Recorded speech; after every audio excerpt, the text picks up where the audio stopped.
Alright, my name is Ryan Miller, and I'm going to be talking about the two dogmas of empiricism, as talked about by Quine.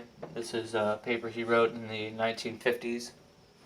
It was a response to a fellow named Carnap had written a paper around a little bit earlier, several years earlier, and this is sort of his response. Carnap had laid out an argument for empiricism, and this is sort of his response to that, and he also sort of responds to David Hume, John Locke, Immanuel Kant, and so I'm just going to give you a quick overview. I'm by no means an expert, but I'm going to describe it, what I thought of it, and give you my interpretation of what he was talking about. So, all right, let's get right into it. The two dogmas are Dogma 1, analyticity, and Dogma 2, reductionism, or the verification theory of meaning is also included in that dogma. And I'm just going to read what he calls those dogmas and how he describes them. He says, Dogma 1, analyticity, there is a belief that there is a difference between analytic and synthetic truths. And I'm just going to kind of quick tell you what analytic and synthetic truths are. An analytic truth is a statement whose denials are self-contradictory. That's kind of wordy, or a statement which is true by virtue of meaning independently of fact. Okay, so that is a statement which is logically true in any universe, in any world. A synthetic truth is a truth which is grounded in fact, or grounded in it relies heavily on previous knowledge and other facts to verify its truths. And I'll talk a little bit about this later, but I'm just going to... So that's Dogma 1, which is basically, he is rebutting the belief that there's a difference between analytic and synthetic truths. Dogma 2, reductionism, is the belief that each meaningful statement is equivalent to some logical construct upon terms which refer to immediate experience. And I'll get into that later. That was a little bit wordy. I'll get into that later. I'm going to deal with this right now, and I'll get into that a little bit later. Alright, so when we're talking about analytic truths, what he's sort of looking at is what really is the analytic truth and what makes them true. So first thing he talks about is meaning. Meaning, where does meaning come from? What is meaning really in its essence? An example he gives is the idea of the morning and the evening star, which are sort of like our old terms. The morning and the evening star actually refer to the same thing, which is the planet Venus. People at the time may not have known that, but they actually their meaning is the same, but they are not the same, if that makes complete sense. In other words, the morning and the evening star are both the planet Venus. Their meaning is the same. However, they aren't the same thing. And I'll talk about that. He also talks a little bit about, Aristotle talks about the idea of essence, or the essence of something. And with that he talks about the essence of man is a rational creature, but a man has two legs. So which is really the meaning of man? Is man rational, or is man a creature with two legs? And that's sort of what he's going after here. And Quine asserts that meaning is simply the synonymy of linguistic forms and analyticity of statements. And so he doesn't really find that meaning helps him figure out what analyticity really is. Let's sort of fall down. Quick fix that up.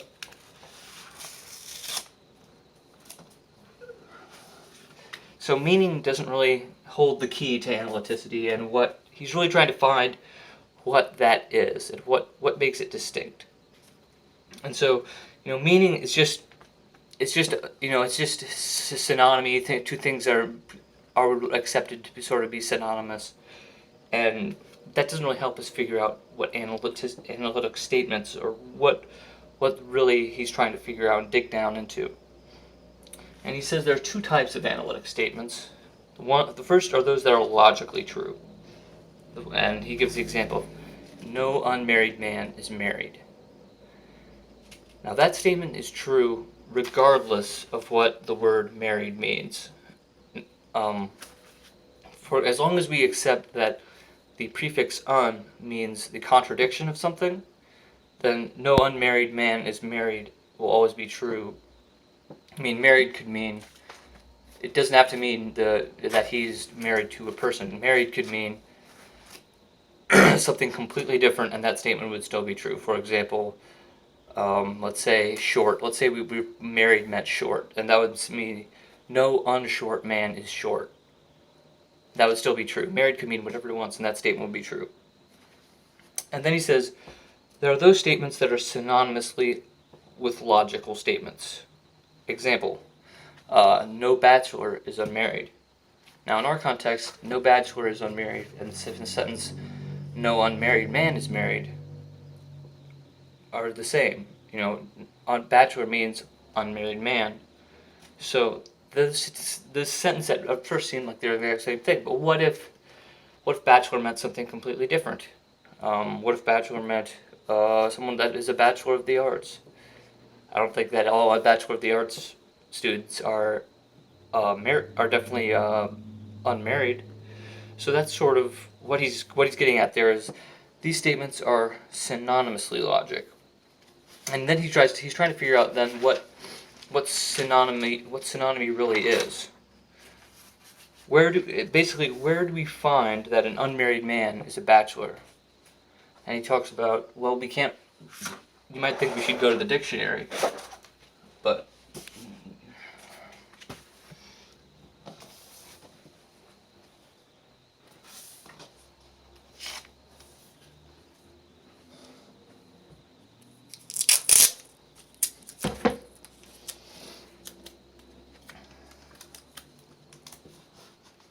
you might think we should go to the dictionary, but the dictionary is really just someone writing down what we accept to be synonymous.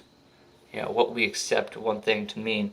So that's doesn't really get into where it comes from, because a dictionary is just an account of what we find synonymous. So anyway, after going into that for quite a bit, he comes to the conclusion that definition of something hinges on synonymy, and that therefore that definition does not help us with synonymy and analyticity, because it relies on those things, and so it doesn't really help us figure out what those things really are. So then he goes into interchangeability and what he calls cognitive synonymy. So here we are taking the synonymy where we aren't dealing with the word specifically, but what it means. That's sort of complicated. But I'll give you an example. Cognitive synonymy would be bachelor. If we say the sentence, bachelor has 10 letters. There, bachelor is not synonymous with unmarried man. Unmarried man does not have 10 letters. And so we're trying to deal with cognitive synonymy, which is where we can specifically replace the word bachelor with unmarried man. And he's trying to deal with cognitive synonymy, and he thinks of cognitive synonymy as equivalent statements where, for example, all and only bachelors are unmarried men. So all and only bachelors are unmarried men. These things are very tied together.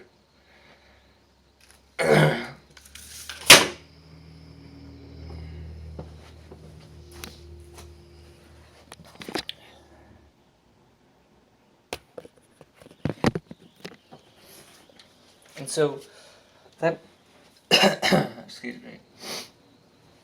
Eventually what he comes to the conclusion is that there is no distinction between analytic and synthetic statements at all.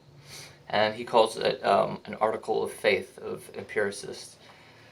He says it is an epistemological article of faith to think that there is a distinction between analytic and synthetic statements, because he doesn't see how you can completely separate them, because all these statements, when you reduce them down, if you think they're analytic, you can reduce them into synthetic. If you think they're synthetic, they can easily be an analytic statement. So there isn't really a distinction between them. So now we come to dogma 2, which is the reductionism theory and the verification theory of meaning. I'm just going to quick give a definition of that. He says the verification theory of meaning is The meaning of a statement is the method of empirically confirming or infirming it. Or, in other words, statements are synonymous if and only if they are alike in method of confirmation or information.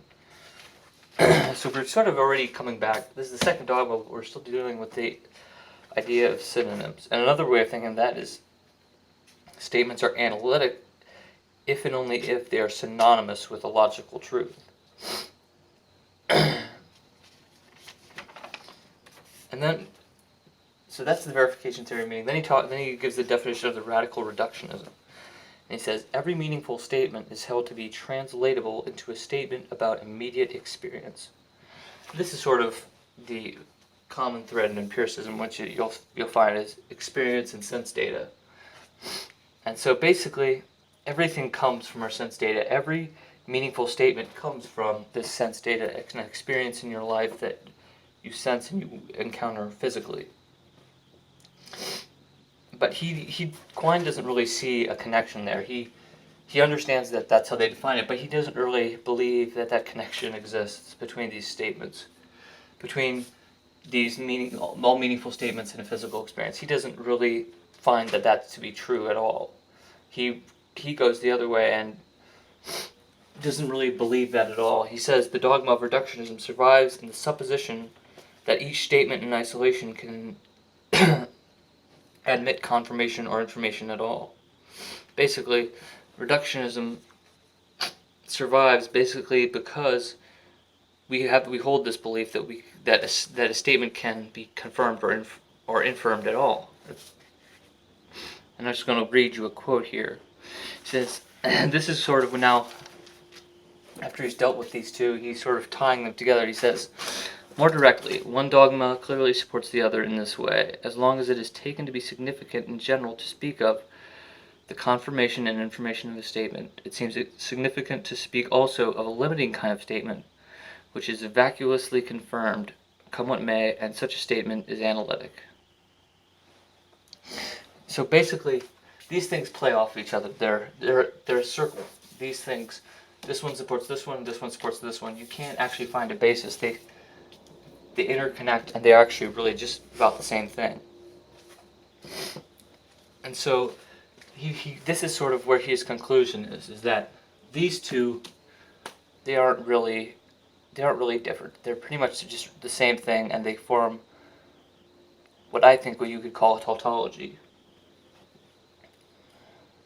And then I'm just going to read one more quote from him. He says, my present suggestion is that it is nonsense and the root of much nonsense to speak of a linguistic component and a factual component in the truth of an individual statement. So that comes back to the analyticity, where we're trying to find this part that is inherent, is true within the statement. That's the factual component. And then there's the linguistic component, and that's just the language of the statement. He says, taken collectively, science has its double dependence upon language and experience. But this duality is not significantly traceable into the statements of each science taken one by one. And this is kind of where I want to finish off. The thing he really doesn't like is this idea of individual statements, and we're testing the truth of individual statements, and that's all we're testing, that's all we're working with. And what he finds is that these individual statements are really all interconnected. And so it's kind of like each of these statements is a node and in this network.